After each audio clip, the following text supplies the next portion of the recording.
أشهد أن لا إله إلا الله وحده لا شريك له وأشهد أن محمدا عبده ورسوله أما بعد فأعوذ بالله من الشيطان الرجيم بسم الله الرحمن الرحيم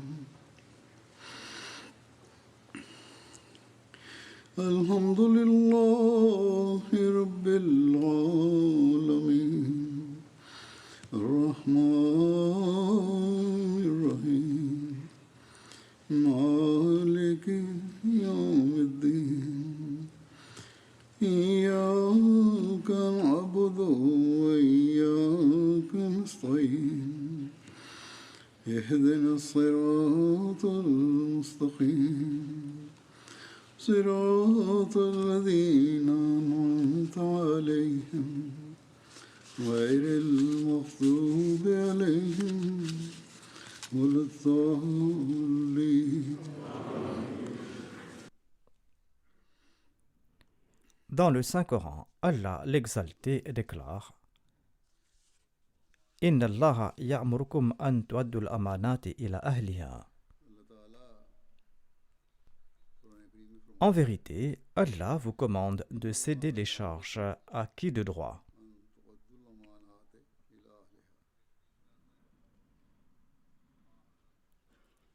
Selon un hadith, le saint prophète Mohammed lui a déclaré « Tout poste ou statut lié à la gestion des affaires du peuple ou qui confère une responsabilité sur les autres est une charge ou un dépôt. »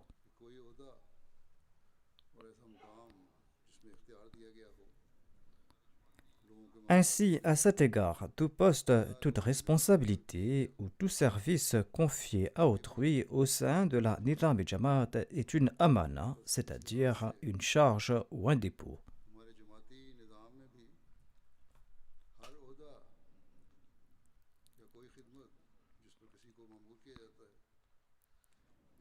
Nous élisons des titulaires de poste à tous les niveaux au sein de la Nizam al-Jamaat ou au sein de l'administration de la communauté.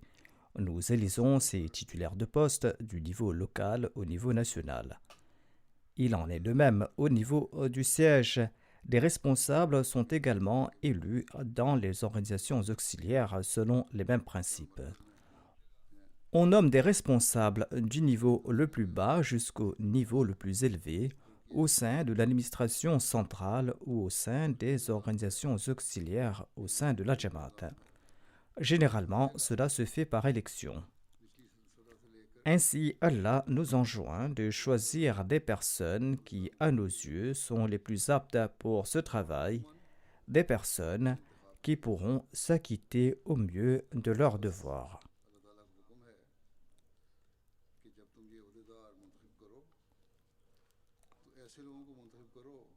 Les préférences personnelles, les liens de parenté ne doivent pas être des facteurs de décision au moment de l'élection.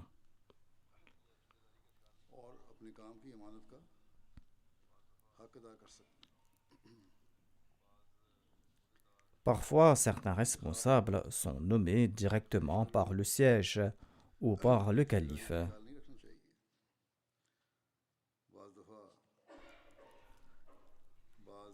Après mûre réflexion, on tente de nommer la personne la plus apte qui est disponible pour accomplir cette tâche. Mais parfois, il peut y avoir une erreur d'appréciation où l'attitude de la personne peut changer après avoir été nommée à ce poste. L'humilité, la diligence et l'équité incombant aux titulaires de poste dans l'exercice de ces fonctions font défaut.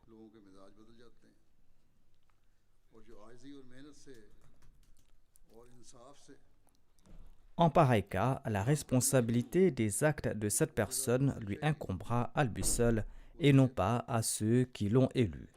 En tout cas, nous devons choisir les meilleurs parmi nous après avoir prié. ना कि मुंतखब करने वाले पर। बहरहाल हमें ये कोशिश करनी चाहिए कि हम अपने में से बेहतरीन लोग मुंतखब करें। Généralement, on ne nomme pas à un poste celui qui s'affiche ou celui qui fait campagne pour être élu à un poste. कि जो शख्स किसी काम के लिए मुकर्रर किया जा रहा है वो ऐसा ना हो Si jamais les membres de la Jamaat proposent au centre le nom de pareil individu, le siège ou le calife ne confie pas cette responsabilité à cette personne si le siège ou le calife sont au courant de l'attitude de cet individu. Ceci est d'ailleurs conforme aux instructions du saint prophète Mohammed sallallahu alayhi wa sallam. Selon un récit, deux individus s'étaient présentés au saint prophète Mohammed paix soit lui et ont déclaré « Confiez-nous telle responsabilité, nous en sommes dignes ». L'envoyé d'Allah sallallahu alayhi wa sallam a déclaré « Allah aide celui à qui je confie une tâche quelconque. Celui qui se présente de son propre chef pour une responsabilité quelconque ne jouit pas de l'aide et du soutien de Dieu. » अल्लाह ताला उसकी मदद फरमाता है। Les œuvres de pareils individus n'attirent pas les bénédictions de Dieu. उसकी फिर C'est pour cette raison qu'on ne doit jamais souhaiter un poste et se présenter de son propre chef pour être élu. इसलिए Certes, l'on doit être animé de la passion de servir la foi, c'est-à-dire d'être prêt à servir dès qu'on se verra offrir l'occasion. L'on doit tenter de rendre ce service, quelle qu'en soit la nature. ज़रूर होना चाहिए। मुझे मौका मिले मैं खिदमत दीन करूँ। Ainsi, désirer un poste ou souhaiter être responsable d'une tâche quelconque ne sont pas des actes qui sont louables. बस ओहदे की ख्वाहिश करना किसी Certes, l'on doit être animé de l'esprit de servir la communauté, quelle qu'en soit la nature de ce service.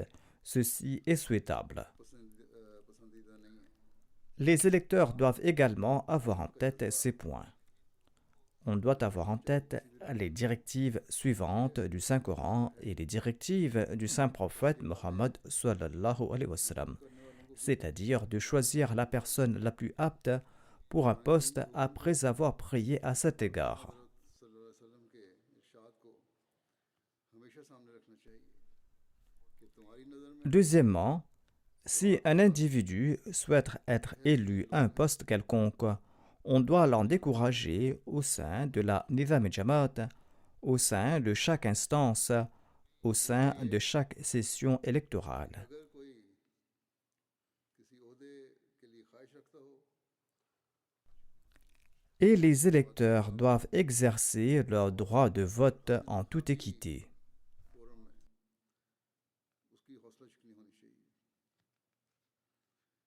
और मुंतखब करने वाले को Généralement, on présente au calife de l'époque les choix des électeurs et les résultats de l'élection des responsables du niveau national. अमूमन इंतखाब का ये तरीक है कि मुल्क की मरकजी सतह Le calife de l'époque, quant à lui, a le droit de choisir le nom présenté par l'opinion majoritaire ou de choisir celui qui a obtenu moins de votes. और खलीफा वक्त को इख्तियार है कि वो चाहे कसरत Parfois, le siège et le calife de l'époque détiennent des informations sur certaines situations ou sur la personne élue, des informations que ne détiennent pas le public. बाज़ दफ़ा बाज़ ऐसे हालात En tout cas, le calife ne sélectionnera pas nécessairement celui qui a reçu le plus de votes. को इल्म होता है और आम आदमी को नहीं होता। De même, suite aux élections des Jamaat locales au sein des pays, l'administration centrale de ces pays avalise certains résultats de ces votes selon les règles. Et on demande l'approbation du calife de l'époque si des modifications doivent être apportées.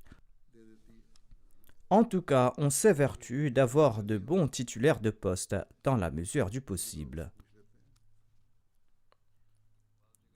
Mais dans certains endroits, ces titulaires de poste doivent être sélectionnés parmi les gens disponibles. Mais même dans ces cas, ceux qui font le choix et les électeurs doivent être prudents. Ils doivent choisir ceux qui s'acquitteront au mieux de leurs devoirs en accord à leurs capacités. Ils ne doivent pas élire un individu désirant un poste ou en raison de leur lien d'amitié ou en raison de leur lien de parenté. Ou ils ne doivent pas choisir une personne parce que celui-là a reçu le plus grand nombre de votes à main levée. Ceci est contraire à l'ordre de Dieu et ceci est contraire aux instructions du saint prophète Mohammed sallallahu alayhi wa sallam. Certes, cette année-ci, il n'y aura pas d'élection des responsables centraux au niveau des Jamaat. Ces élections ont eu lieu, mais les élections au sein des organisations auxiliaires au niveau de l'Ansarullah, de la Khuddamul Ahmadiyya et de la Lajna Imaïla doivent avoir lieu dans certains endroits. Les membres des conseils électoraux de ces organisations doivent user de leur droit de vote en accord aux préceptes de Dieu. Et ils doivent recommander au calife de l'époque la meilleure personne après avoir prié et en ayant fait preuve d'équité dans leur choix.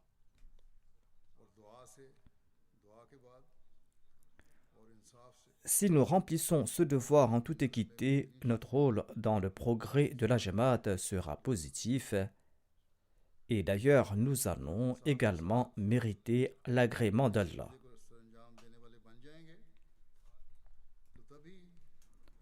De même, je souhaite attirer l'attention des titulaires de poste quant à leurs responsabilités. Certes, les responsables de la Jamaat ont d'ores et déjà été élus, mais ils doivent prendre conscience de leurs responsabilités et ils doivent garder à l'esprit qu'Allah nous a conféré l'occasion de servir sa cause. Afin de mériter ces bénédictions, nous devons dépasser nos intérêts personnels et nous devons accomplir notre tâche pour gagner l'agrément d'Allah. On reçoit aussi des griefs au sujet de certains titulaires de poste.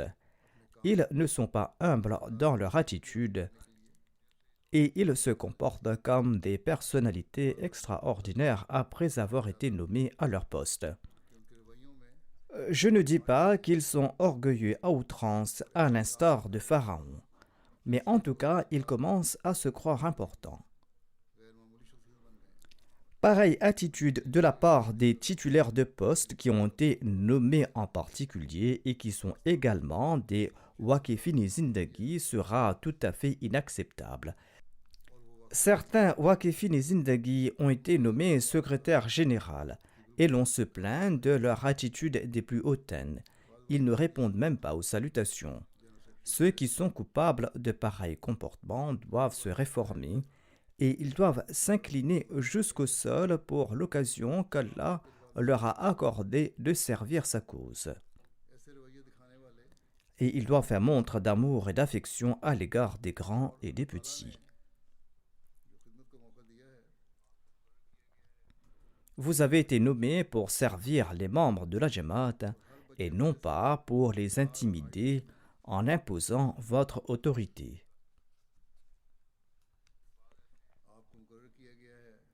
Il y a certains qui n'accomplissent pas leur travail correctement. Parfois, je réclame des rapports dans certaines affaires. Et ces requêtes dorment dans leur tiroir tant qu'on n'a pas fait des rappels incessants. Et après 6 mois ou 1 an, ils écrivent une lettre d'excuse en disant qu'ils avaient commis une erreur et qu'ils n'ont pas pu agir à temps. S'ils adoptent pareille attitude à l'égard des lettres du siège, à l'égard des lettres du calife, comment peut-on s'attendre à ce qu'ils se comportent bien envers les gens ordinaires de la Jamaat?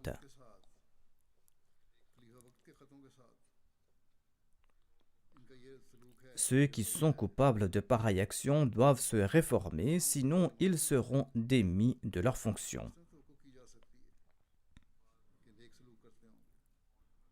Je voudrais également attirer l'attention des titulaires de poste sur certaines responsabilités. Le premier point est qu'ils doivent faire naître l'humilité en leur personne et ils doivent tenter d'assumer la responsabilité qui leur a été confiée. Ils doivent garder à l'esprit constamment que Dieu veille sur nous à tout instant. Dieu surveille chacune de nos actions, chacun de nos faits et gestes. Ayant été nommés à un poste, nous ne nous sommes pas affranchis de toute restriction, mais nous sommes tombés davantage sous l'emprise de Dieu. Les gens nous ont choisis en plaçant leur confiance en nous, et le calife a approuvé notre nom pour ce service. Nous devons donc tenter de maintenir cette confiance, et nous devons user de toutes nos aptitudes pour rendre ce service sous le meilleur jour possible. Si l'on adopte pareille attitude, l'on tentera au mieux d'accomplir ses devoirs. Et les membres de la Jamaat coopéreront également.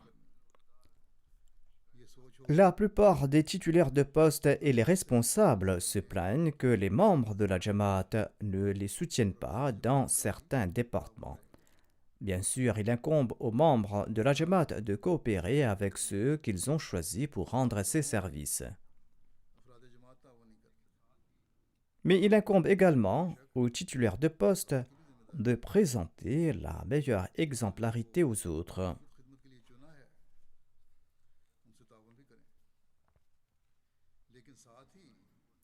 À titre d'exemple, on rapporte qu'un titulaire de poste ne cotise pas selon le taux prescrit à la hauteur de ses revenus. Et il ne souhaite pas non plus demander l'autorisation de cotiser un taux inférieur. Quel exemple pareil individu donnera-t-il aux autres? Comment conseillera-t-il aux autres de consentir à des sacrifices financiers? Ainsi, votre exemplarité personnelle est très importante. Il faut accomplir l'istighfar à foison. Il est nécessaire de glorifier Allah. Il faut accomplir son introspection. Si le secrétaire de la tarbiya, le secrétaire de la formation morale et spirituelle, n'accomplit pas ses prières en congrégation 5 fois par jour, comment pourra-t-il exhorter les autres à être vigilants quant à leur salat?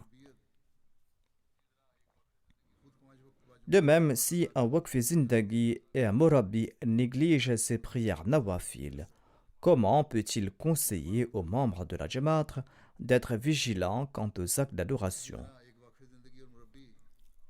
Le Messie premier l'Islam a attiré notre attention sur le fait que les mollahs non-ahmadis prodiguent des conseils, mais ils ne pratiquent pas ce qu'ils prêchent. C'est pour cette raison que leurs paroles n'ont pas d'effet. Il nous incombe à tout instant de faire montre d'une grande prudence. Il faut faire chaque pas avec grand soin. C'est là que nous pourrons remplir nos obligations. Si les secrétaires de la tarbiya montrent leur exemplarité et s'ils forment les membres de la Jamaat avec amour et affection, les membres de la communauté pourront apporter un changement révolutionnaire. Chaque titulaire de poste doit également accomplir au moins 2 rakats de prière nawafil quotidiennement pour qu'Allah bénisse son département. Si le département de la tarbiya est actif, selon mon estimation, les autres départements amélioreront automatiquement leur efficacité par 70%. Ainsi donc, les responsables doivent présenter leur propre exemplarité. En particulier, les émirs des Jamaat, les présidents des différentes Jamaat, les secrétaires de la tarbiya. Les autres responsables doivent en faire de même. Je n'affirme pas qu'il n'y aura pas de différence si les autres responsables ne le font pas. Le fait que j'attire l'attention de ces titulaires de poste en particulier ne signifie pas que cela n'a pas d'importance si les autres ne le font pas. Quand tout le monde présentera son exemplarité, la Jamaat progressera correctement. Je ne dis pas qu'il n'y aura pas d'importance si vous ne présentez pas votre exemple personnel. Ceci a une grande importance, ceci apportera une grande différence. L'action de chaque titulaire de poste compte. Si le secrétaire des finances ne cotise pas comme il se doit, comment pourra-t-il conseiller les autres, comme je l'ai dit? Quelles bénédictions découleront de ces conseils? Si le secrétaire d'établir ne s'acquitte pas de son devoir de prédication, comment pourra-t-il mobiliser les membres de la Jamaat à cet égard? Ainsi donc, chaque département est important. Il en est de même des présidents, des organisations auxiliaires et des autres membres de l'exécutif. Tous ces postes sont importants. Il faut s'activer à tous les niveaux au sein des organisations auxiliaires. Dans certains endroits, l'on se plaint du comportement de la présidente de la Lajna Imaillah. Certaines n'ont pas une bonne attitude envers les nouvelles converties, dit-on. Au lieu d'attirer ces nouvelles converties, elles les repoussent. Elles disent à ces nouvelles converties de manière très rude que nous allons vous réformer. Or, selon moi, pareilles présidentes doivent se réformer en premier. Ces épisodes fâcheux ont lieu parce que certains individus occupent ces postes de manière permanente. D'ailleurs, lors de leurs élections, les membres de la Lajna Imaillah ne choisissent pas celles qui sont plus aptes pour un poste ou pas, et cela entraîne des dysfonctionnements. Et quand surgissent ces lacunes, les plaintes et les doléances s'ensuivent, et la foi de certains est mise à rude épreuve.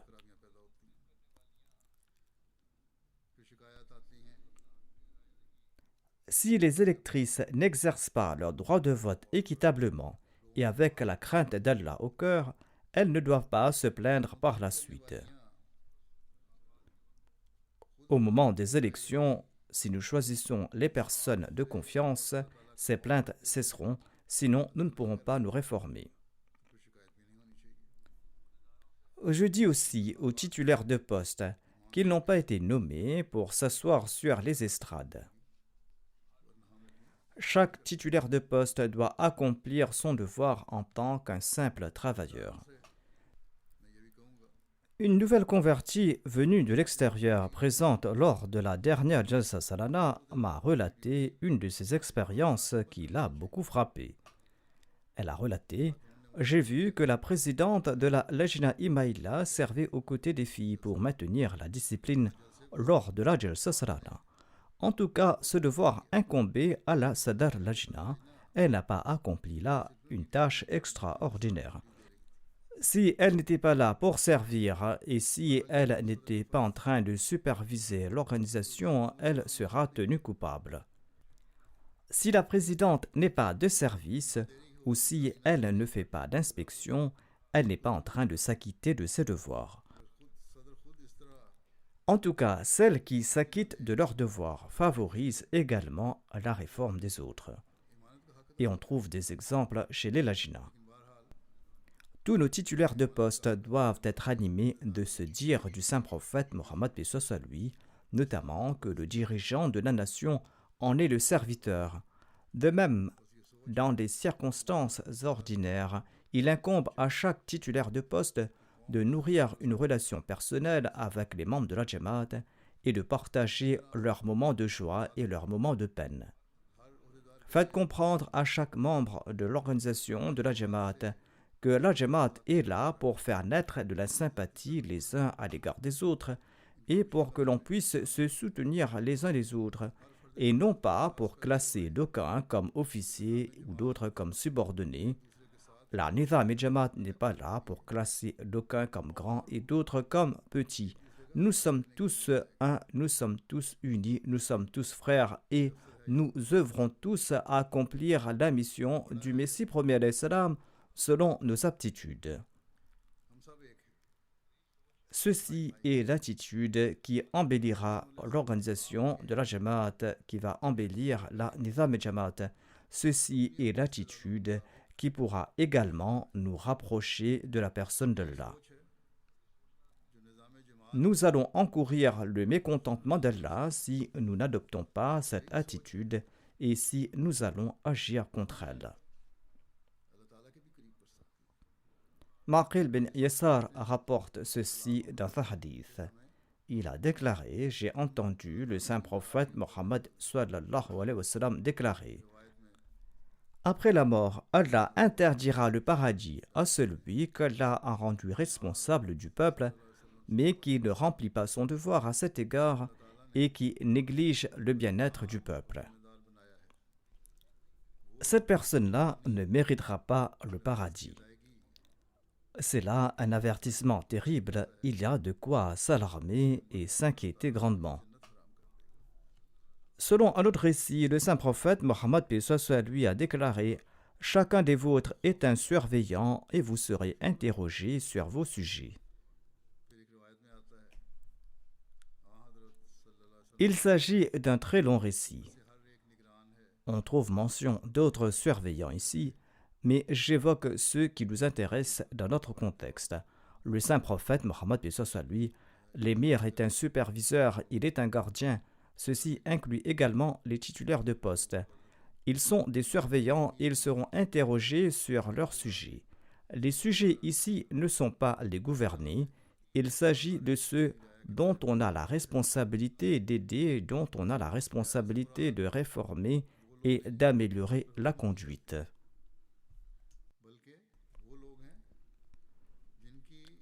Ce hadith présente plusieurs exemples. Le mari est le gardien de son foyer, la femme est la gardienne de ses enfants.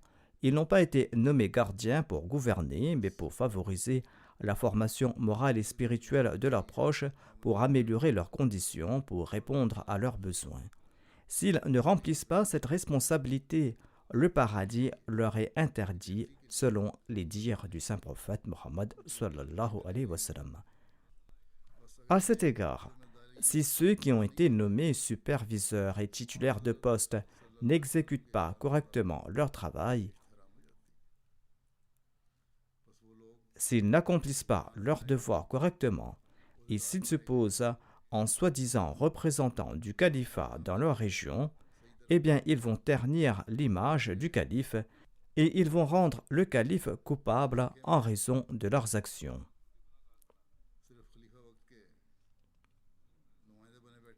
Comme je l'ai illustré, il n'envoie pas des rapports des mois durant. Je n'ai pas d'autre solution à l'égard de pareils individus que de les démettre de leurs fonctions s'ils ne se réforment pas. Je dois les démettre de leurs fonctions afin que je ne sois plus impliqué dans leurs péchés. Par conséquent, je demande pardon à Allah et ces gens également doivent implorer le pardon de Dieu et ils doivent se réformer. Qu'Allah accorde au califat de la Jamaat Ahmadiyya pareil soutien, des sultans et nasirs qui vont comprendre leurs responsabilités et qui vont accomplir leurs devoirs au lieu d'occuper un poste rien que pour le plaisir. Un autre point mérite notre attention ici. Le saint prophète Mohammed sallallahu alayhi wa sallam affirme qu'Allah ne va pas satisfaire les besoins et les objectifs de celui qui est responsable des affaires collectives des musulmans tant que cette personne ne répond pas aux besoins des gens. D'une part, cette responsabilité incombe au calife. Cette responsabilité incombe également à tous ces titulaires de poste qui sont les représentants du calife de l'époque dans leurs jamaat respectives. Il s'agit là d'une très grande responsabilité qui incombe aux titulaires de poste. Il ne suffit pas de croire que nous avons accompli notre devoir tout simplement en présentant notre avis lors de la rencontre de l'Amila ou en assistant aux réunions. Cela ne suffit pas.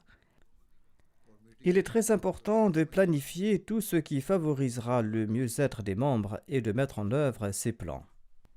Ceci est très important. Nous devons également trouver la meilleure solution possible pour répondre aux besoins des gens dans les limites des ressources dont nous disposons. इंतहाई ज़रूरी अमर है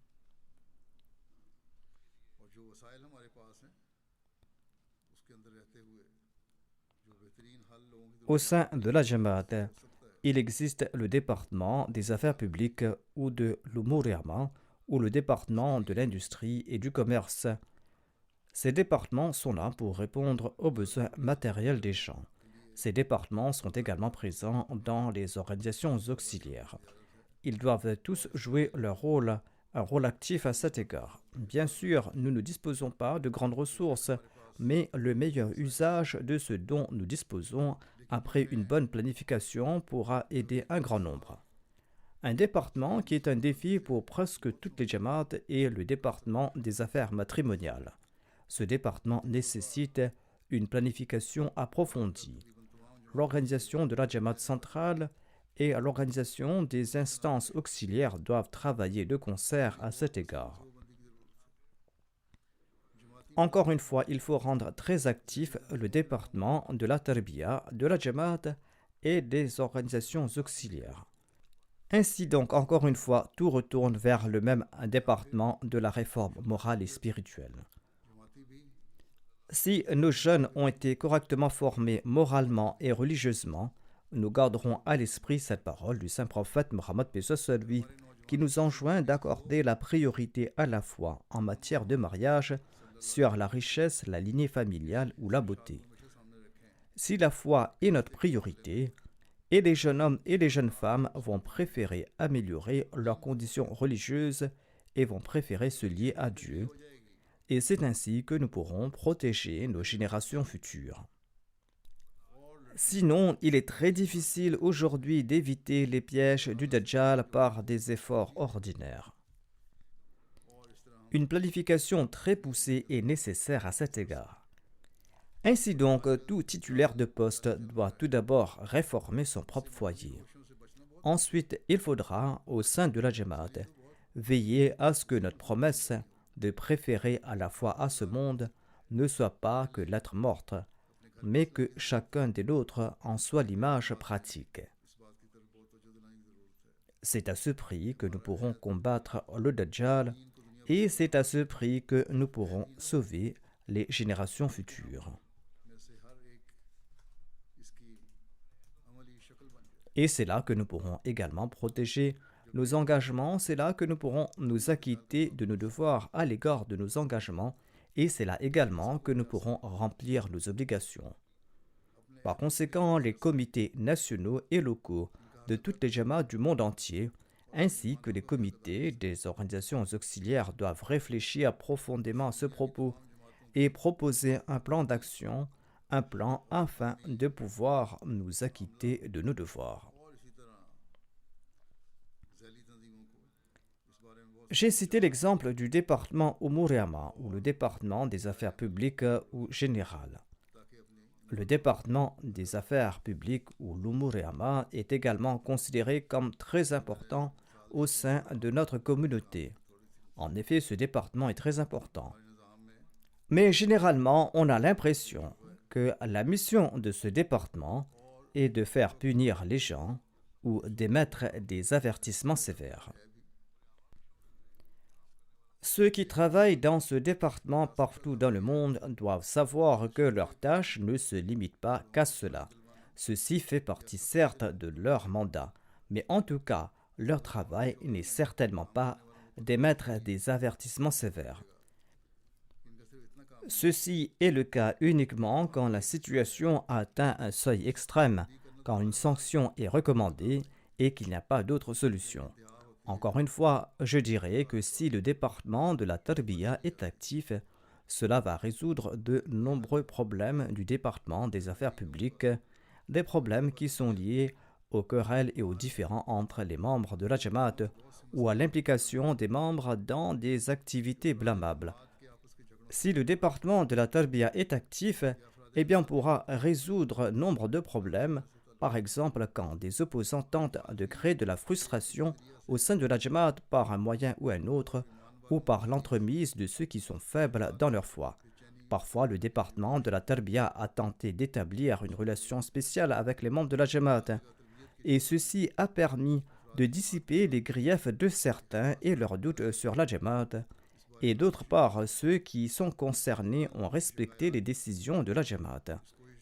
Et les tentatives des opposants ont également échoué. Ces opposants qui voulaient profiter des hypocrites ou de ceux qui avaient une mauvaise opinion de la Jamaat. Ainsi donc, les départements de la Tarbiya et de l'Umur Amma, des affaires publiques, doivent travailler de concert dans certains cas. Cette coopération est très importante. Comme je l'ai dit, le champ de travail de l'Umur Amma est très vaste. Ils doivent créer un programme favorisant la stabilité économique des membres de la Jamaat. Ils doivent conseiller et guider les membres de la Jamaat pour leur emploi et pour d'autres sources de revenus.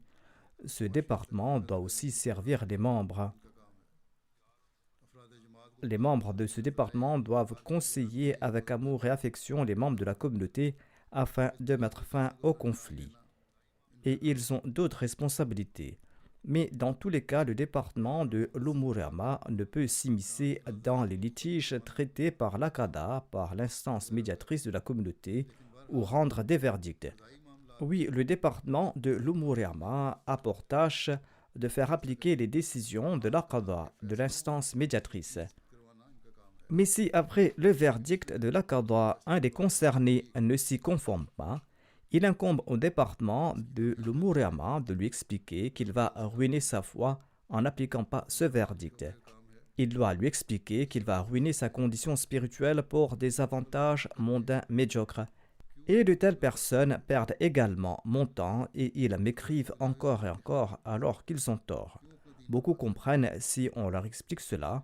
En tout cas, le travail des affaires publiques n'est pas uniquement de punir les gens, mais de protéger les gens de ces sanctions et ils doivent faire de leur mieux à cet égard. Si ce département a eu connaissance d'une action blâmable ou s'il pense que cette action peut nuire à l'intérêt de la Jamaat, il doit obtenir immédiatement l'assistance du département de la Tarbiya et l'assistance des missionnaires afin de protéger l'intérêt de la Jamaat et afin de sauver la foi des membres de la communauté. Parfois, le comportement des membres du bureau engendre aussi des doutes sur la Nizam Jamaat. À titre d'exemple, si quelqu'un dans le besoin a fait une requête au calife de l'époque, parfois le président de la Jamaat, l'émir de la Jamaat ou le département Umur Amma ou tout autre département concerné réagissent durement à l'égard de cet individu et il lui demande pourquoi n'avez-vous pas fait cette requête à travers nous, et la requête demeure en suspens au lieu d'envoyer un rapport immédiatement au siège si le siège leur a demandé un compte-rendu à ce propos. Et quand il n'y a pas de réponse, celui qui a fait la requête nourrit des doutes.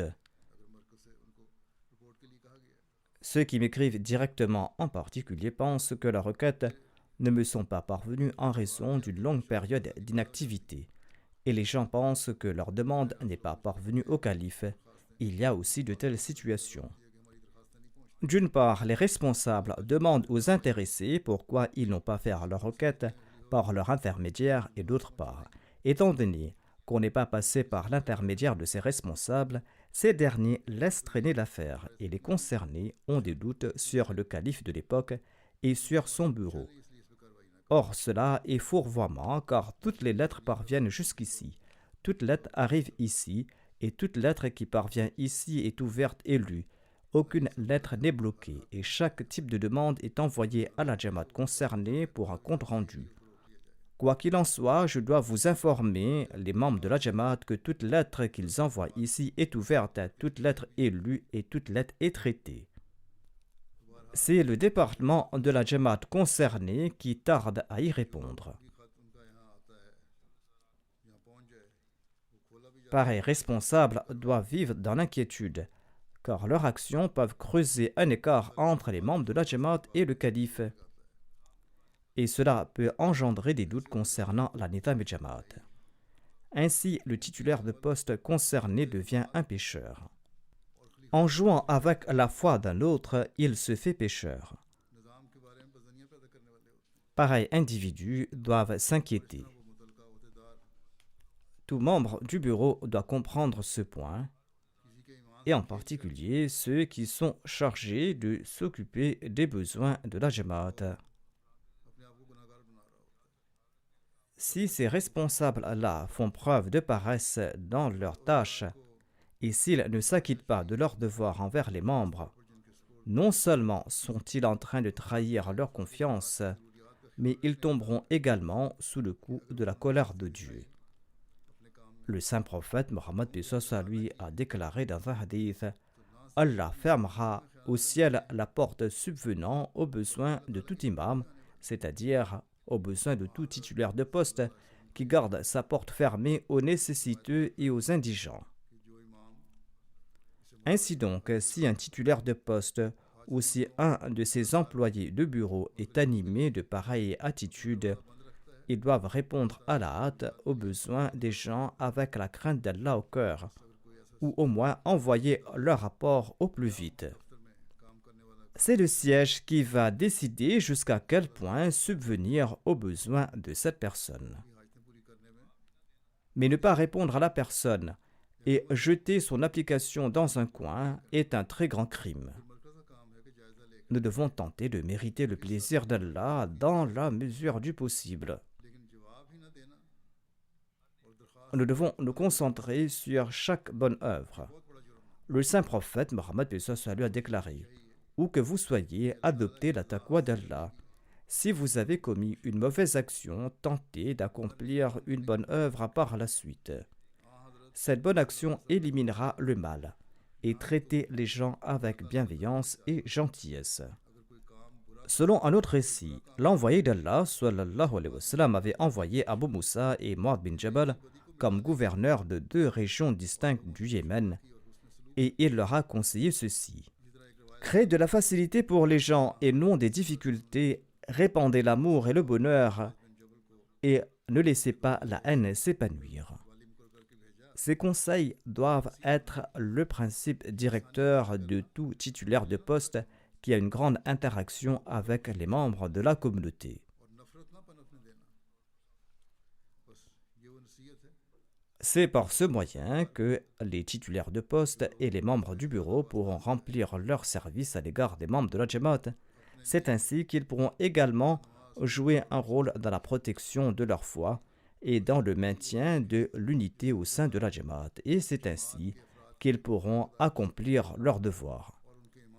Quand il en sera ainsi, naîtra cette belle société qui est la société véritable de l'islam, société qu'était venu établir le Messie premier salam, société pour laquelle nous lui avons prêté allégeance après l'avoir acceptée. Les responsables doivent se rappeler constamment que les membres de la Jamaat les ont élus ou ils vont les élire à l'avenir afin qu'ils puissent remplir leur mandat, afin qu'ils puissent s'acquitter de leurs devoirs. Même si ceux qui ont élu les membres du bureau n'ont pas réfléchi attentivement à leurs décisions au moment de les élire, il incombe maintenant aux membres du bureau de remplir les responsabilités qu'Allah leur a confiées et de le faire avec les meilleures intentions. Ils doivent s'acquitter de ces responsabilités en ayant la crainte d'Allah au cœur, afin d'obtenir le plaisir d'Allah. Ils doivent s'acquitter de ces responsabilités avec l'intention de devenir un véritable serviteur du calife de l'époque, et ils doivent faire de leur mieux pour renforcer la foi des membres et pour leur apporter des avantages. Lorsqu'on va adopter cette attitude et lorsqu'on va s'acquitter de ses responsabilités dans cette optique, Allah accordera ses bénédictions à cette personne-là. Allah va bénir ses œuvres et Allah l'aidera en toutes circonstances. Sinon, cela signifie qu'on est loin de la taqwa, qu'on est infidèle envers Allah et qu'on est infidèle à l'égard du calife de l'époque et qu'on nuit à la foi de ceux qui, à tort ou à raison, ont placé leur confiance en eux. Le Messie premier salam déclare: Un vrai croyant est celui qui préserve ses dépôts et ses serments, c'est-à-dire qu'il ne néglige pas aucun aspect de la taqwa ou de la prudence dans le respect de la confiance qui lui est faite et dans le respect de ses serments. Dans un autre passage, le Messie promet à l'Islam déclare: l'homme est doté de deux types de qualités. L'une d'entre elles est d'accomplir ses affaires de la meilleure manière, ce qui signifie qu'une personne est consciente de tous les dépôts et de tous les serments qu'elle doit à Dieu le Tout-Puissant, et que cette personne fait de son mieux pour ne négliger aucun aspect concernant ses dépôts. Aucun acte ne doit être galvaudé dans le cadre de l'accomplissement de ses obligations. De même, il incombe à chacun de faire preuve du même type de considération à l'égard des obligations et des serments qu'il a contractés envers ses semblables. En d'autres termes, il faut adopter la taqwa en ce qui concerne le respect des droits dus à Allah et aux droits dus à l'humanité. Cela signifie accomplir ses devoirs de la meilleure manière. En d'autres termes, cela signifie la beauté spirituelle. Nous sommes les premiers destinataires de ces propos du Messie promet l'Islam, les responsables et les membres du bureau en particulier. Chaque Ahmadi s'engage à suivre la voie de la taqwa et accorder priorité à sa foi sur le monde, mais les responsables et ceux qui ont été chargés de servir à la communauté sont particulièrement visés ici, et ils doivent veiller à préserver les serments et les responsabilités qui leur ont été confiées. Nous devons tenter d'assumer toutes nos responsabilités en adhérant à la taqwa et en faisant de notre mieux. Qu'Allah nous accorde à tous la possibilité d'agir en ce sens.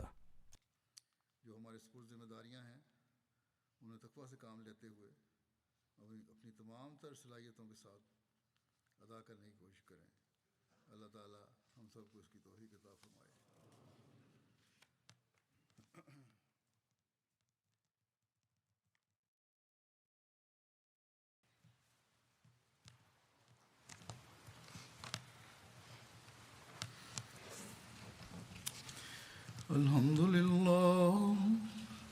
لله نحمده ونستعينه ونستغفره ونؤمن به ونتوكل عليه ونعوذ بالله من شرور أنفسنا ومن سيئات أعمالنا من يهده الله فلا مضل له ومن يضلل فلا هادي له ونشهد أن لا إله إلا الله ونشهد أن محمدا عبده ورسوله